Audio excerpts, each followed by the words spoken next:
It's the first day of school.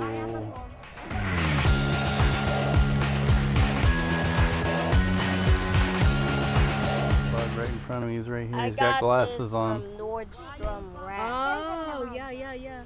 That's a kindergarten. Here comes the bus. Woohoo!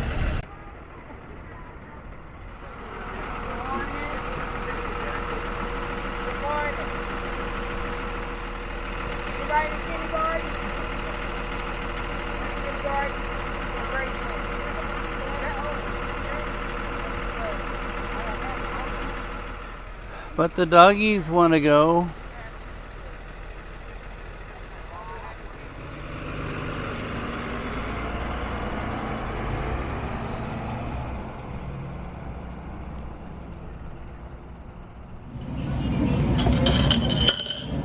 something warm for your tummy.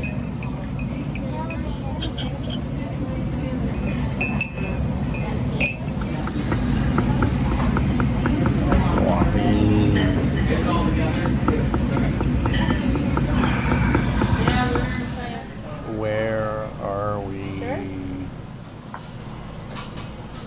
Down topic. 1, 2, 3. Biscuit and gravy. What do you want? Give him some salt, please. Oh, and the truck stop for Aunt Suyen. Truck stop. And that's what we call breakfast. We are sassified. Haven't been here in a while. We have to take Stella here to the pet hospital because we have a contract for veterinary service that we haven't really used. And it says we get free teeth cleaning, so that's what we're doing. So we're having a bit of a dispute with these people. They're saying that we haven't paid them, and so they're not going to do anything for us until we call the phone number to sort it out. And I'm beginning to think this is a bad deal. This is one of these come on things. Pay us a lot of money to do all your veterinary care for your dog, and then they figure out reasons why they don't want to see you or talk to you or give you the stuff they promised. So I think we'll just let them go pound sand. I don't know what it is about us, but we seem to bring a jinx with us when we go on our trips or vacations. Like, for instance, we went to go visit the Chocolate Hills in the Philippines on Bohol Island. And months after we visited, a huge earthquake came and destroyed the place. And then we also visited Cebu and my mother-in-law's island where she has her school. And a big typhoon came and wiped that place. Well, it didn't wipe it out, but it did a lot of damage. And we went to go visit Europe in 2015, and then we visited France and everything. It was 2015, 2016, yeah, 2016. And there was a bad terrorist shooting there. And so I don't know. Most recently, we went to visit Morgan City, Louisiana. We went on a swamp tour with Captain Caviar. And now there's a giant hurricane that's going to hit that exact place. So we'll see what happens, but we feel like we're being followed by bad luck. And we're not bringing it necessarily to ourselves, we're bringing it to other people. So maybe people will say, oh, you're those people that bring bad, don't come here. Anyway, I'm going to get something I haven't had in a long while. And it's Esteban. Hey, so she's closing down for the day. I'm going to go to Sister Ann, see if they're open. They make good coffee drinks, but I got to talk to her for a little bit, told her about our trip, and she already knew because she saw our pictures online, and so I haven't been here in a while. Let's give her a try. Coffee.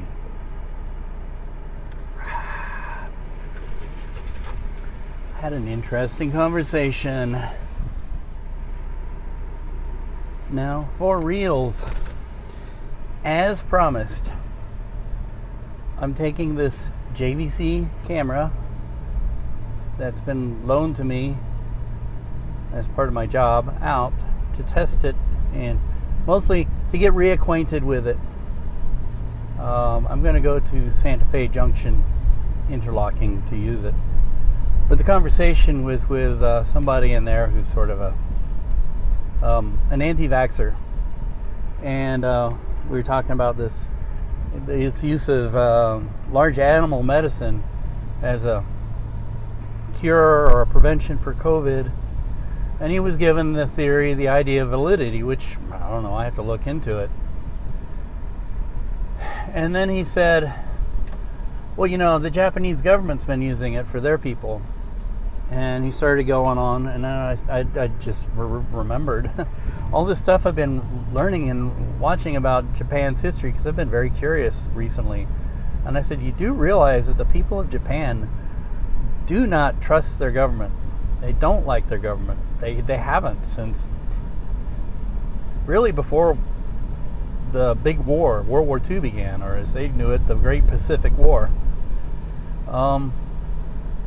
And one of the reasons why I found out by, watching this crazy documentary, one of the reasons why the Americans had a better time at an occupation in Japan than we thought we would was because the Japanese people, the peasantry, which was probably about 90% of the citizens there, embraced us because we came in to liberate them.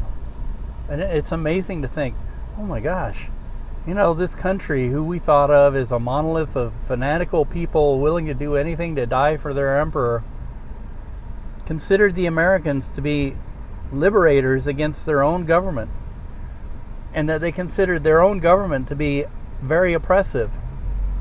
Now, the people there in general don't hate their emperor or their royal family. That's why that institution still exists. But they did not like their government. Their government did not represent them. Their government oppressed them, treated them like slaves. And when Americans came in, they knew about universal suffrage. They knew about, our history of freeing the slaves. And, you can argue one way or the other on that, but they knew that we stood for something that they had never seen.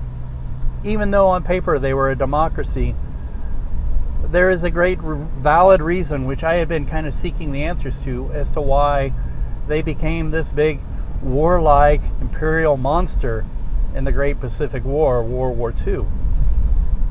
And that was because it was their government military complex that was doing it. The people were sick of the war by the time the war ended. Actually, they were sick of the war by the time Pearl Harbor happened. Pearl Harbor was a great lie. Look, our victorious forces have defeated the enemy in a surprise attack in Pearl Harbor. And the people went, oh boy, hey, woo, maybe we're great after all.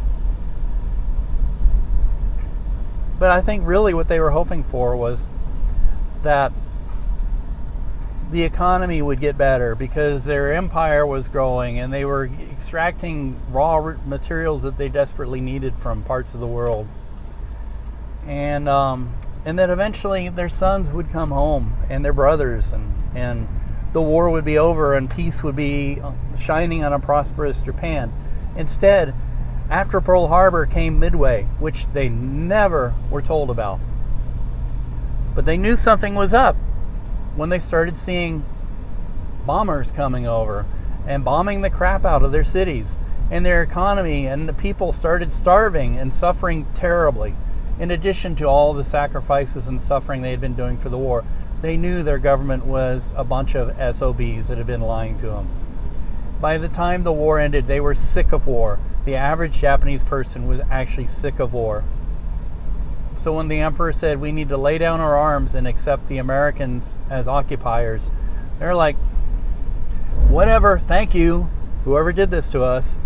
And if you ever wondered why Tojo was hanged in the end, it's because he sort of became this scapegoat. Sure, he was also a product, a victim of the whole imperial war doctrine of the Japanese government.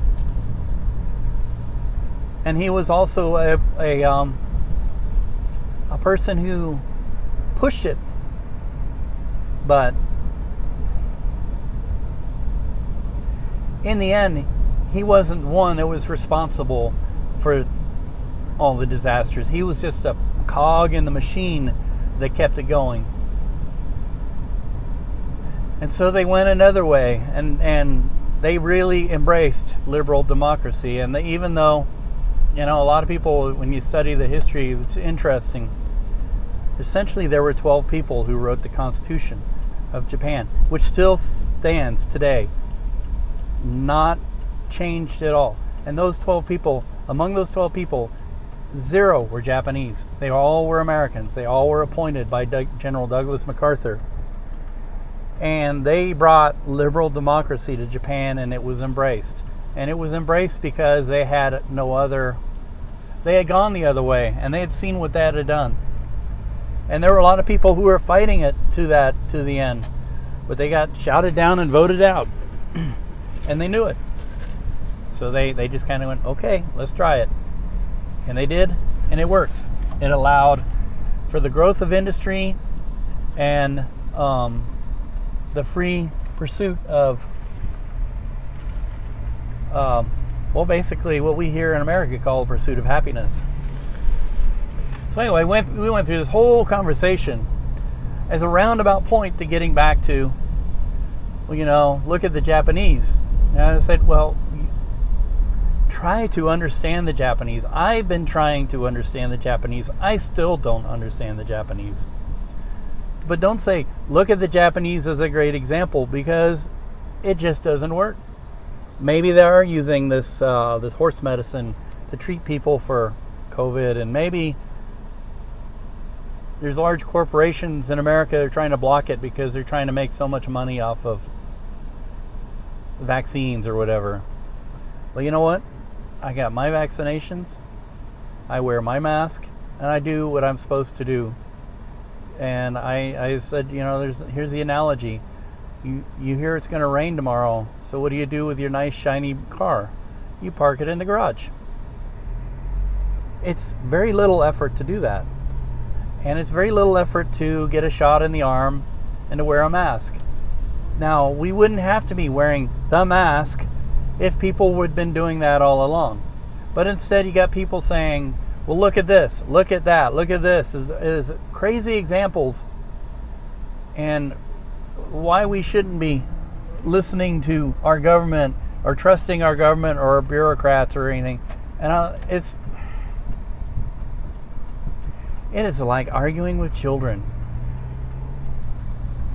Really, and it's not worth it. It is not worth it. There's no argument here. Vaccines have worked well since we've discovered them.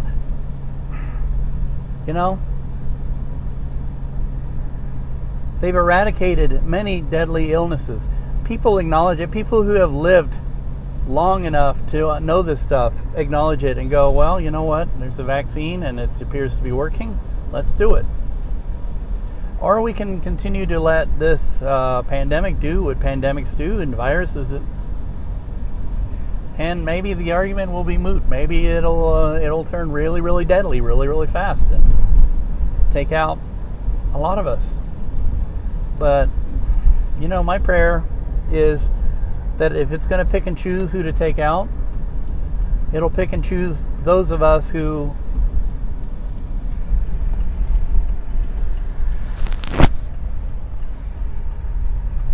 I guess I don't even want to say that. Because, I didn't even get to the part where I said, you know what? COVID is real. It took my brother-in-law. You're arguing with the victim here.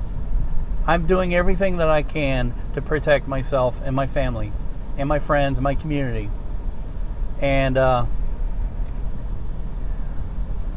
stop using justifications, rationalizations, crazy conspiracy theories, and do what you're supposed to do. If you can get a shot, get it. If you need to wear a mask, wear it. If you need to stay away from people for a while, do it.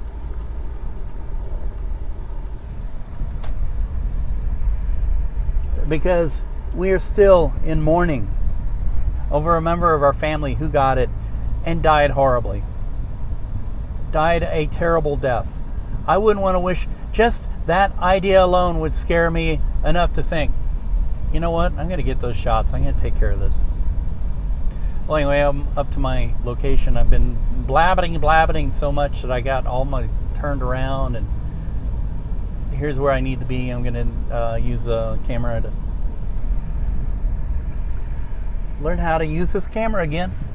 It's the same camera pretty much that I used at my last job.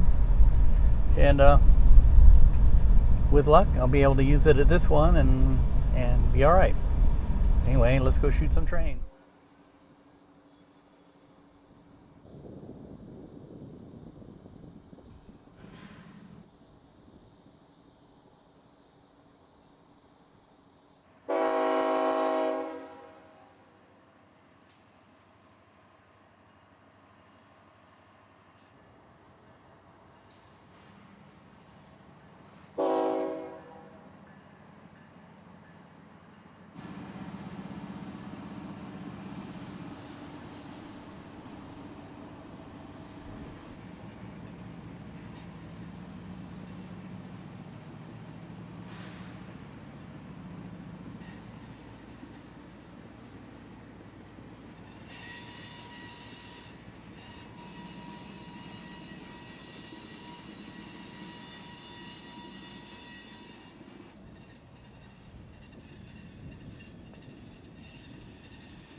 Wow, that sun is bright.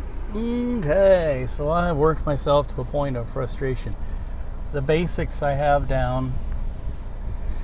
I can get started. Of course, I'm going beyond the basics. I'm trying to figure out how to import from JVC to the phone. I've never had luck with that. I don't know if it can be done.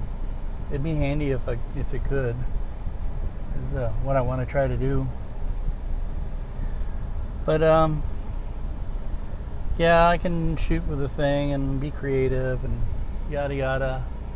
I came out and shot one of my favorite things, trains. It's beautiful out here. Oh look, Canadian Pacific. But I'm so focused in on my techniques that right now I can care less about the beauty and the trains. Oh my God. But yeah, I worked with it. Let's see what I got. I'll have to take it home and put it on the pooter and play around with it. So, woohoo! Vietnam Cafe. And we have You know, I'm just gonna wait for the coffee. You want to try it? And spring rolls.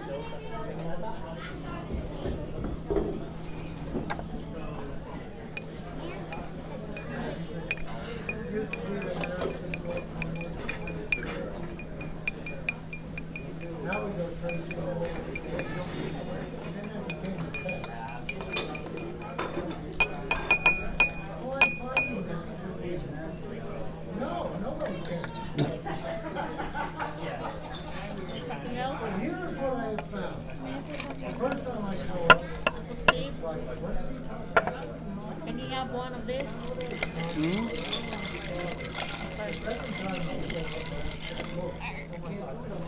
Coffee.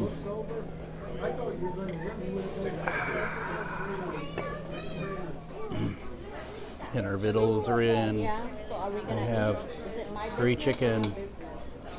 And then there's some fried rice and some, I don't know what that is, soup, chicken pho.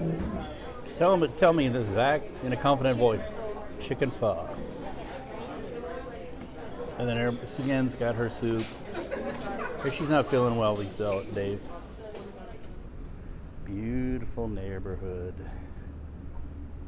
As I do this wild swing over to where we just ate.